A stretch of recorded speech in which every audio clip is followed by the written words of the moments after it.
Karen demands VIP table claiming to know the owner, but I'm the owner, and she was left crying with a $4,000 bill after my revenge. Karen storms into the restaurant, screaming that she knows the owner and that we must give her and her group of pals the VIP table reserved for celebrities. The trouble is, I own the restaurant and have no idea who this lady is. But I decided to play along and see what happened. During the dinner, one of the girls asked me whether I thought my life was meaningless because I worked as a waiter. That's when I realized all bets were out, and I was going to exact my retribution. This is what I did. This occurred around Christmas and New Year's. My grandparents emigrated to Canada from Italy in the 1970s and established a restaurant. When they died, my parents took over the restaurant, which they grew and enlarged throughout the decades. I've been working at the restaurant since I was 15.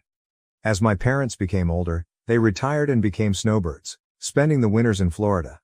They sold the restaurant to me a few years ago, but they kept a tiny percentage of the stock as a supplementary source of income in addition to their savings. As soon as I took possession, I modernized the old place. I rebuilt the restaurant, altered the logo, and contacted local and national newspapers to place advertisements. I invited food critics, bloggers, and vloggers. It was slow at first, and I began to fear that the loan I took out to undertake all of this was the worst mistake I'd ever made, that I had ruined 3 generations of a family company. But soon, it began to work. A local semi-famous YouTuber included us in one of his videos, which prompted more people to visit and review us. Even on a Monday, we were quickly seeing 5 to 10 times the regular volume of activity. We became a destination for large events, and it was not uncommon for a celebrity to stop up on certain evenings. I even invited certain high-profile clients to visit and cook for our guests. This cost a fortune, so we were completely filled for the holidays. People had to make reservations in July to get a table in December. It took years to get to this point. When things become busy, I don't simply sit in the back office. I'm on the floor doing whatever needs to be done, whether it's greeting customers, bussing tables, or mopping the floors. On nights with high-profile guests or events, I wear a jacket and take charge. One night, 6 women walked in. 5 of them appeared to be in their early 20s, with the leader looking to be in her mid-20s. My best assumption was that she was an elder sister of one of the females or an older sorority sister to incoming college students. I was greeting them at the entrance, and as they approached, Queen Bee Karen was telling the baby Karens how fantastic this restaurant is, how delicious the cuisine is, and how there might even be celebrities there. When she approached me, she explained that she required a table for 6. I responded, "Of course, can I get the name on the reservation?" She stared at me. She responded, "Oh, I didn't make one, but it's okay. The owner is a personal friend of mine. He said he always keeps 1 or 2 tables open for special guests and we can have one of those tonight." This is true for many high-profile restaurants, and I've been doing it recently as well. But I had no idea who this woman was, and she had never discussed any of this with me. I understood she was attempting to get in without a reservation, but she had chosen the worst person to try this with. I told her, "I am sorry, but we cannot seat anyone without a reservation. As you can see, we do not have any seats available." I didn't want to go all out and say, "I'm the owner, and we have never spoken before, so I never promised you anything." But I didn't want to embarrass her in front of the other girls she was with at the time. She then instructed one of the other girls to take a picture of me. She announced that she would speak with the owner and ensure that I was either scrubbing toilets or fired by the end of the week. The other girls behind her joined in, saying things like, "Yeah, kiss your minimum wage job goodbye." I wasn't sure if they were in on it with her or if they truly believed she knew the owner. Queen Bee Karen then said, "Look, you can either give us a table or I can make your life very difficult. This is not worth losing your job." She kept pointing, trying to belittle me, and then saying things like, "Obviously you aren't anyone here, because if you were, you would know who I am and never try to tell me anything other than yes or, of course." She was constantly attempting to put me down and take that table. At this time, it had been a hard day for me, and from my perspective, I had 3 options. Number 1, I could inform her that I am the owner and call her out on all of this. Number 2, I could simply hand her the table and let things go. Or, third, I could teach Queen Bee Karen and her minions a lesson. I selected option 3. I smiled at her and said, "Of course ma'am, please follow me."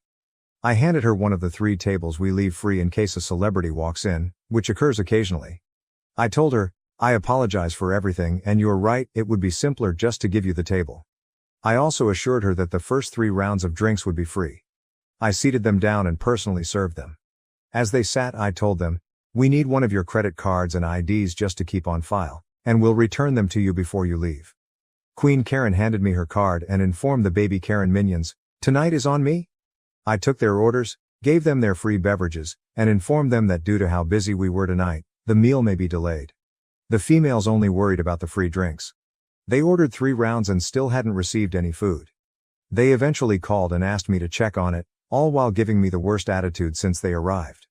I told them I will look into it, but also asked if they wanted additional drinks. They ordered 2 more rounds.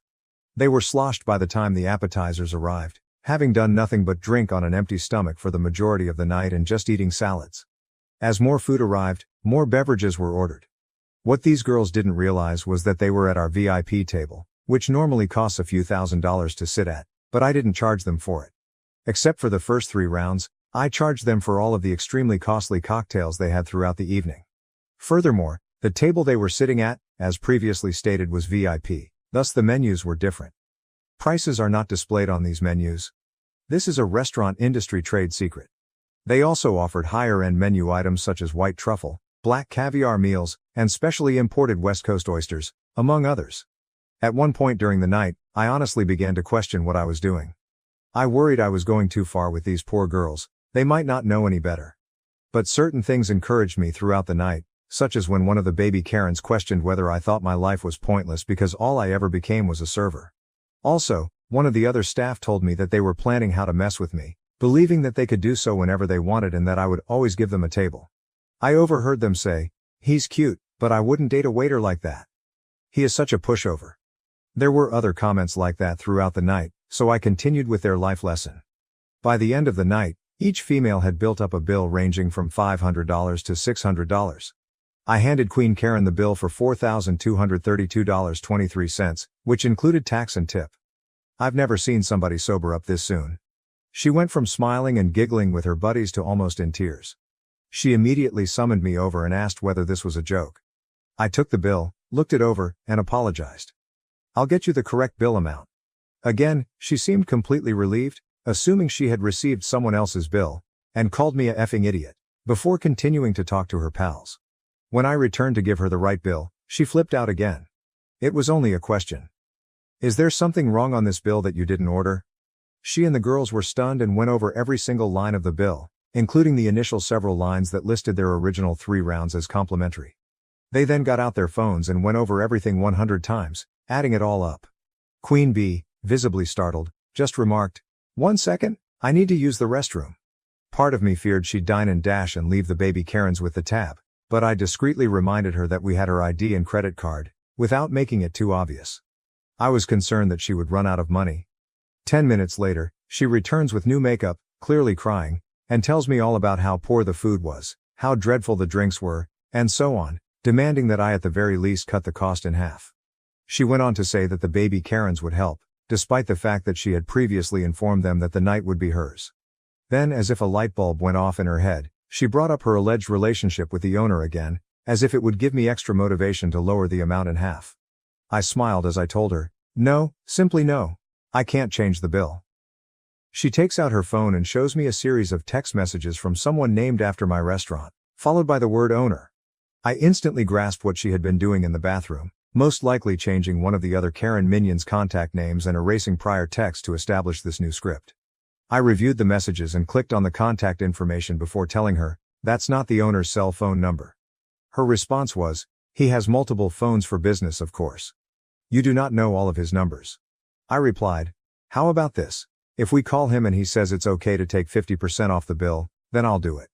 Her response was to begin ranting and screaming, which drew the attention of the few remaining patrons, and I knew it was time to finish this. I told her in a less conciliatory tone, "Cut the crap, little girl.